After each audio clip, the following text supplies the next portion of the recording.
What's up, everybody? Thanks for stopping into the next episode of Brent and Friends, Nonsense and Trends. I'm here with my business partner at the Turning 65 Advisor, P. Lemons. What's up, Brent? What's up, P. Lemons? I'm not much, man. Good to be here. Good to be back. Good to have you here as usual. Today, we're going to be talking about COVID-19 and how it's impacted our business. Not really from like sales and all that kind of stuff, but how it's affected us and our interactions with our clients, right? How it's impacted our clients and what we're kind of doing in response to that. So pretty interesting stuff, and look forward to sharing with you guys. See you there.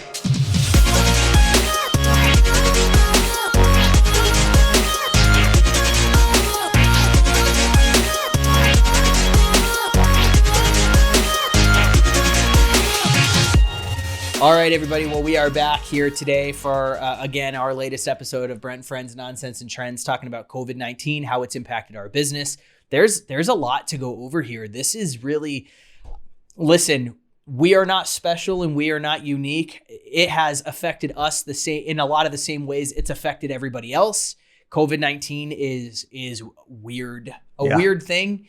And there have been a lot of other health pandemics that have not affected business this way before. Like, going back to, what was it, H1N1, right? Right. I was in business then. This kind of stuff didn't happen. Not getting political, just saying. There's been a lot of them that have happened that haven't affected business like this one has. Everything's different. Everything is different. I mean, and so I want to talk about some of the things that I think our listeners can really relate to, and what's kind of being done about it and how we're adjusting to it. I mean, and I'll get real with you guys for just a second without sharing too much. So in my own personal life, immediately, like in my own immediate personal life, just the mental health aspect and effects of COVID-19 and isolation and people not being allowed to go out. And then when you do go out, you got to cover your whole darn face, and everybody being restricted. Just from the mental health point of view, it has really, I mean, no one in my family is like, I would say mentally sick as a result of this, although I know there are a lot of Americans that are. A lot of extra stress. But there's a whole lot of extra stress, and it is taking a mental toll on my family. I've got a family of 5, or family of 7, wife, 5 kids. And so, there's 7 of us here in the home, and it has really created a lot of extra strain. So for those listening at home, I presume the same is for you. I presume it's caused more strain, more stress, more restrictions, limitations. I think there's almost nobody, with the exception, well, never mind. I was about to make a bad joke. I think there's almost nobody that this isn't really affecting. Oh, yeah. Negatively. Really? Nobody. And so, I mean, Jim, you and I, we share a lot of clients, but then we also have like pools of clients that do not intersect. Right. Right? That aren't integrated. Right. Right. So how do you feel as far as that population of your clients? What's been the effect mostly? Oh, they're really stressed out because, they can't do a lot of things they're normally doing. And, when I started this year, I thought this was my year, man. 2020 was my year. I'm going to lay it down this year. I'm going to make some changes. And it hasn't happened. It's everything got turned upside down, and it's my clients are feeling the same way. So, they can't, we used to run seminars. They used to come see us. We used to do face-to-face meetings in the home. That was always their preferred method to meet. And now we're not able to do that. Everything's over the phone. That's true, man. And, it's difficult for them. We're having to implement a lot of technology that they're not used to. And that's huge. I'm actually finding that if last year, if I had, and this is really kind of staying on track here, if last year, if I had asked my clients, would you prefer I come to your home, or would you want to do this over the phone, or do you want to come to the office? I would say maybe 20% of them wanted to come to the office. Maybe 70% of them wanted me to come to their home. Right. And then 10% of them wanted to do everything over the phone. Right. Now that's it's like right. 90% of them want to do everything over the phone. And that's what they're choosing. Like my clients are saying, oh no, you're willing to do this over the phone. That's great. Let's do it. I mean, and my clients are actually suggesting it as if it's casual. Right. Not even like it's COVID related. They're saying, oh, you're willing to do this over the phone? That's great. That's convenient. Let's do this over the phone. Yeah. I don't know if it's that they're thinking about the COVID, or they're just excited to be. They've just adapted. They've just kind of a whole new mindset. They're more willing to accept technology and over the phone consultations than they used to be. I would say it was the same for me. 70% in home, 20%, You know what's the only thing that makes me sad about this though? Well, I'm sorry. There's a whole lot of things about COVID-19 that make me sad. Let me rephrase that. But regarding our interactions with our clients, one of the things that makes me sad is that my business over the last 15 years has been structured on this whole, like, my client walks in the door and I give them a hug because I've seen them 10 or 15 times. And, it's been not a year since I've talked to them. It's been a year since I've seen them. Right. They're walking in, I'm giving them a hug. They're bringing me cookies, like those are the types of relationships I've had with my clients. Right. And I miss that, man. Yeah. Like that's kind of gone. Yeah. It's really a bummer. It really, really is. So I've really been trying to stay on top of like sending my clients birthday cards and stuff like that. Just trying to have some of that personal touch. And I really enjoy getting out and meeting people too. I mean, that's one of the main reasons I went into this business, is because I like to get out. I didn't want to be tied to a desk every day. But that's where we are, man. We're stuck in the office. So I loved getting out, going to see their home, meeting in their environment, or meeting them at a coffee shop somewhere, in the middle. That was always nice too. Walking into their home and talking about their grandkids, because there's pictures all over the wall. Right? I mean, that was a really fun part of this business. And this business is not unfun. I mean, anymore. It's still fun, and we still get to carry some of those relationships. Right. But I mean, it's a relationship business, and it is harder to build a relationship over the phone. And on a personal level, I will say this. And maybe I'll earn some sympathy points from some of my clients listening to this right now. But one of the things that I fear about how it might impact our business is I had a lot of clients that I think my clients know that I want what's best for them and that I would do what is best for them at all times. Right. But it's really easy to trust me and to get a feel for who I am when you're in the same room with me. Right. But when the beginning, middle, and end of our relationship is over the phone, right, we're not able to develop that personal relationship, at least not as well. And my fear is that a lot of my clients might be like, oh, well, my clients know that they can call me and I can switch their plan if it's going to save them a buck. But in the past, some of my clients, if they have an inkling and they have a question and they think, hey, maybe I can switch my plans. My situation has changed. My insurance agent needs to know my situation has changed. I'm going to call Brent. I'm going to set up a meeting with Brent, and I'm going to let Brent know that my situation has changed. And then maybe we can make some adjustments. Obviously, Brent doesn't know unless I notify him. So I'm going to call him. I'm going to let him know. I'm going to set up a meeting, and I'm going to have Brent change because Brent's my guy. Right. My fear is now people are going to be like, oh, well, my situation's changed. I'm going to call that insurance company and switch to save a buck. And they won't even think about me. Right. Yeah. You know what I'm saying? They think because of all the changes that maybe we're not available like we used to be. I'm just a guy on the phone. Yeah. And like, I hate that fear. Yeah. And I'm trying to like eliminate that fear by making the tweaks that I need to make in order to be there available for my client. But this is just me getting real right now. Right. You know what I mean? When you're in somebody's house sitting at their kitchen table, you get a whole different vibe from them than you do over the phone. Of course. Because there's so many verbal cues or non-verbal cues, I should say, that when you're having a conversation about their insurance, and you can just see the look in their eye or expression on their face to know that, yeah, that's not going to work, or that's a cringe point for them. Right. And you see that and you don't hear it on the phone. And it's also a lot harder to advise someone over the phone, and it's more of a sell. Right. Which I don't like. Right. You know what I mean? Like our motto is educate your clients. You'll never have to sell them a thing. Right. But it almost feels like more of a sell. Yeah. So folks, I mean, honestly, we're feeling this too. Yep. I mean, we don't like this situation. We don't want to just be desk jockeys. Right. You know, we don't want to just be the phone guy. I mean, our business was built on seminars, live seminars. That's right. We were hitting full stride, going to restaurants, serving dinner. You know, it wasn't only that. Like we would go to a restaurant, we would serve dinner, we would have people come to our meetings. And then as soon as the meeting was over, we would always have 3 or 4 people stay behind, and we'd order a meal and we'd sit down and we'd eat and we'd talk with people. Yeah.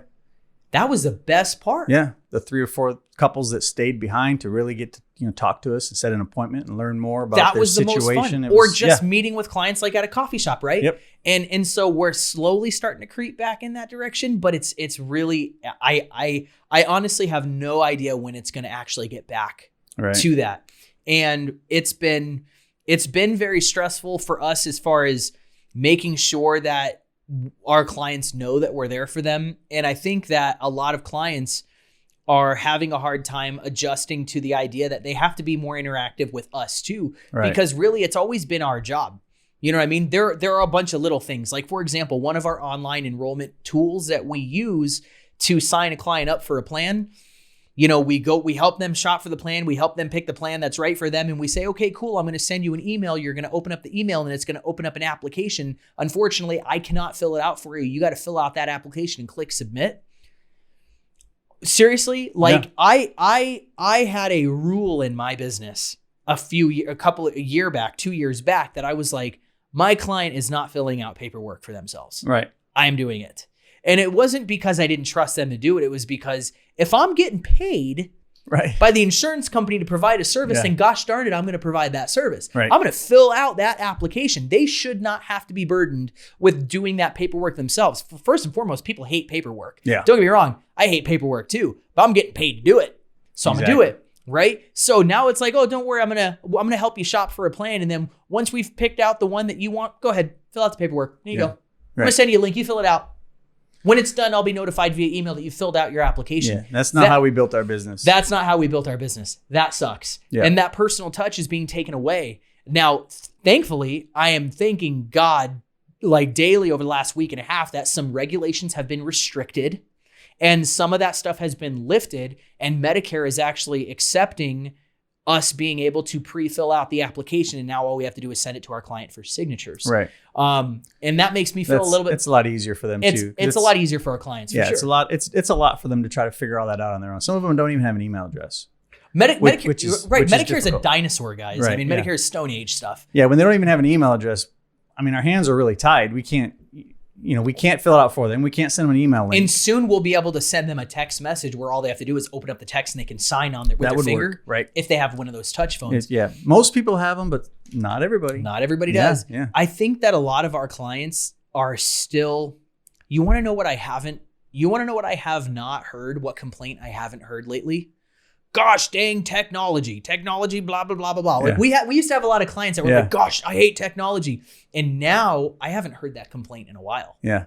It's kind of keeping things somewhat normal. It's kind of keeping us tied together, right? Right. With the Zoom and all the video chats and all the different ways you can talk to people. Yeah. We've had to shift our business to that model, which is, not ideal, but we're making the best of it. It's not ideal. And some of the things we've had to start implementing, I mean, just a couple of months ago, we finally started allowing clients to actually come into our office. For a while, we weren't even letting clients into our office. Right. And now we used to have a woman come to our office every 2 weeks and clean. Right. And now we have a woman come to our office every 2 weeks and clean. And then once a month, we have like a professional sanitation team come in and like wipe this sucker out. You know what I mean? Like really, really, really, really clean. Yeah, it's pretty clean. It's pretty clean. And so that's a lot of times, like I haven't done an in-home appointment with a client it's probably been 6 or 7 months. And if a client wants an in-person appointment, I'm like, look, if you want an in-person appointment, unfortunately, you're going to have to come to the office because this is a controlled, clean environment. Right. And I know that it is.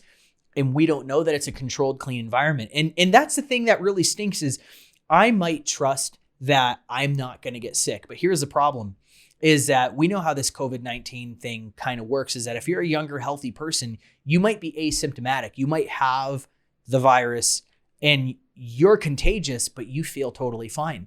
Right. So here's what we cannot allow. I can't allow myself to go to someone's home, get sick, leave. I don't feel sick. I don't know that I'm sick, but I am sick. Right. And then I go meet with another client. I don't know that I'm sick. So I meet with them. I get them sick. And in 2 weeks, they're gone. Yeah. What a horror story that would be, right? Yeah. It'd be a tragedy. Right. And so if we're going to meet with someone, it's got to be here in a managed clean environment. Right. It's like a clean room in here. It's ridiculous. You know what I mean? And so that's one of the fears I have too, Brent, about with all the technology and the online enrollments and purchasing of Medicare insurance, which is the focus of the Turning 65 Advisor, is that, it's taking health and Medicare insurance, turning it into like auto insurance, more like a commodity. People have to have it and they just go online and buy it. And it just takes the personal touch out of purchasing that type of policy.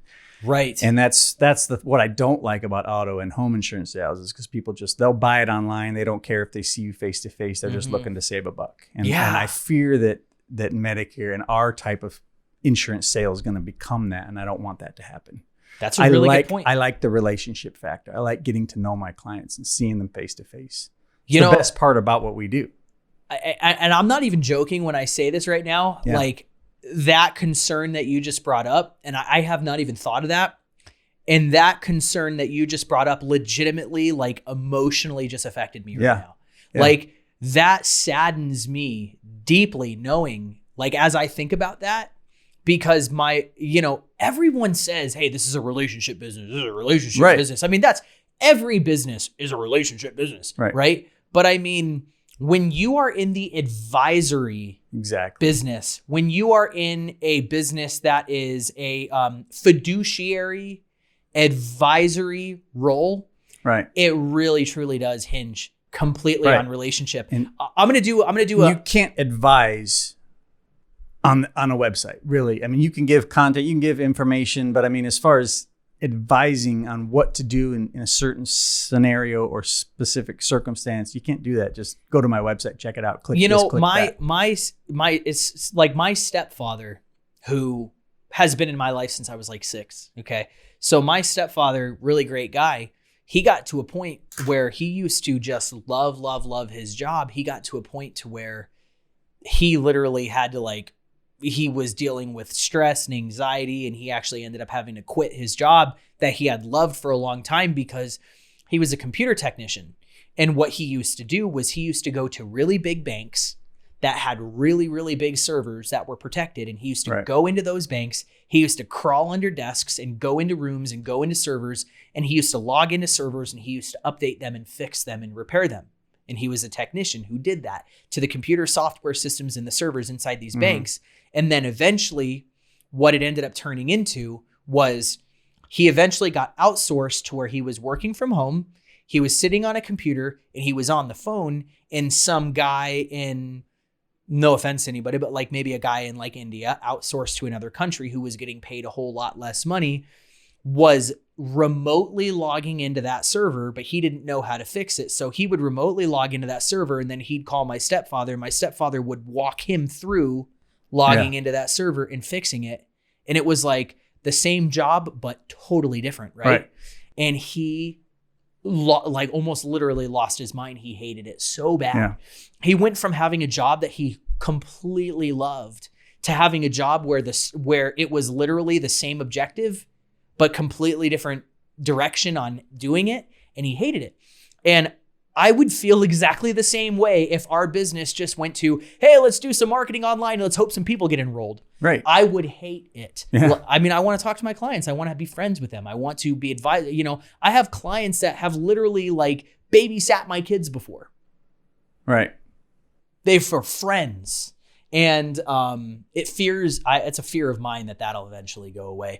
A couple of other things that I want to make sure that we hit on, though, is, some of the changes that have been happening has been for the better good of people. We've been trying to make these adjustments to keep people safe. A lot of the insurance companies are implementing telehealth benefits. Right. And a lot of these insurance companies are really starting to hone in on the mental health aspect of what's going on with people. So a lot of these insurance companies, not only are they doing like teledoc, or live at WebMD, MD Live, or some of these virtual physician benefit things, right? But a lot of them are allowing people to set up mental health wellness visits with MD Live or Teladoc or whatever at no copay. That's excellent. So they're saying, hey, look, if you need to talk to somebody because this sucks really bad for you right now, and you're at that point to where your family's going, you better talk to somebody, and you need to talk to somebody, we're removing all barriers. Right. That's really great. And I just really encourage everybody kind of grab a hold of that. And speaking to a different demographic, if you're an agent in this business and you're going, oh my gosh, I don't know how to get a hold of the changing landscape in this business, 623-777-3315. Yeah. Call us. Yeah. Like, we've got it. Like, we're working really hard on trying to keep this a good stable Right. And like you said, Medicare's it's a dinosaur. So we really needed some technology. You know, we really needed them to loosen the reins a little bit on allowing more online and telephone enrollments. And it's helpful. But my fear is that I don't want it to go too far to where it eliminates the relationship part. I had one of my agency advisors, one of my downline agencies actually brought up, he goes, Brent, do you think that with the online enrollments, do you think that we're eliminating the integrity of this business? And at the time, this was 2 years ago when we were really getting excited about the technology platforms. I had said, hey man, I think that you are missing the point. I think that what this is doing is this is bringing Medicare into a current. And it's getting it out of the stone age of literally, like, I have this joke that I say to almost every one of my clients. You probably know what the joke is when they go, hey, Brent, are they going to mail me some stuff? Am I going to get some stuff in the mail? And then I go, are you going to get some stuff in the mail? They're going to chop down half the Amazon rainforest just for you. Yeah. And then they laugh. It's a bad joke, I suppose. But I mean, you know, we're taking Medicare out of the stone age, out of tons and tons of paperwork, and we're putting everything digital so that your information is safer, everything's processed better. And what all of the electronic platforms were supposed to do was it was just supposed to make our engagement with our clients more efficient. It wasn't supposed to take away the engagement. Yeah, it was supposed to provide an efficient way of submitting the application with less errors. Yeah. Because there's a lot of error when you handwrite something and then you fax it in. And, you know, sometimes you can't read the fax. Sometimes somebody's handwriting is not so great. Well, and here's the thing. So there are proven statistics out there that mail, this is just crazy. Maybe I can find some facts on this and we'll talk about it in a later episode. I read something, this was a few years ago, that mail, like lots of mail, genuinely is a genuine trigger for a lot of anxiety for certain people. Right. Mail. Weird. Well, I've gotten some pretty angry phone calls about junk mail. Right. But stop sending me this you know stuff. what's really weird? What's really weird is I'm going to poke fun at my wife, who I love dearly. One of my wife's favorite things to do is to go get the mail. She's always like, I'll get home from work. She's like, can we go get the mail now? And I'm like, why? It's all garbage in there. Mail. And she's like, yeah, but one of my favorite things for us to do is for us to just go get the mail. And it's just, we walk 35 feet from our front door. We hold hands. We go get the mail. We come back. It's just, she likes doing it. But there are some people who mail truly gives them anxiety, which I don't understand because I'm not that person and it's not a trigger for me. Yeah. But I understand. Throw it in the trash. It's a real trigger for some people. So think of it like this. For those people, what if they didn't want visitors in their home? Right. 5-6 years ago, if we were going to enroll someone in a plan, we had to get a paper app. We had to fill it out. We had to fold it up. We had to put it in an envelope. We had to type up a letter of explanation. Right. And we had to mail it to them with the best instructions we possibly could for them to fill out the stuff that was necessary for them, take it, put it back in an envelope, pop it in the mail and send it out. Do you realize how many people would not want to do that process? Yeah. Right? Yeah, it's a lot. Now, what would we have done 5 years ago for someone who did not want to meet with us, but they wanted some help? Yeah, we had to mail them everything. It was very ineffective. Yeah. Now it's like, don't worry, you don't have to meet with us. We can just get this done electronically. I can email it to you or ping or whatever, and it's a lot easier for a lot of people. Or we could pick up the phone and we could call the insurance company together and we could do a phone enrollment and I'll assist you with the process. You know, there's a lot more, but we are eliminating that personal touch. So anyways, but what we're trying to do is make sure that personal touch doesn't get completely eliminated by doing some other things. We're doing virtual meetings where we're able to see each other face to face now. Zoom, the video chat that helps. You know, it helps. And so, hey, everybody, you know, we're feeling this too. Yeah. We really are. And if you are in a position where you are like really worried that the change has brought about additional questions or concerns for you that you want to be addressed, we're not just going to be that guy who's going to fly through a phone call and then you're never going to see us again. We're not going to ride off into the sunset on a white horse and you'll never talk to us again. You know, we do want to make as much of a personal connection with you as possible. Our consultations are scheduled for an hour and a half on our calendar. I mean, that's even if it's on the phone. Yeah. If you don't want to give us an hour and a half, that's perfectly fine. Right. But we block that much time out. We block that much time out. Yeah. We really do. Sometimes I know they've gone to 2 hours. They've gone. Yeah. Sometimes we just have to reschedule a second meeting, right.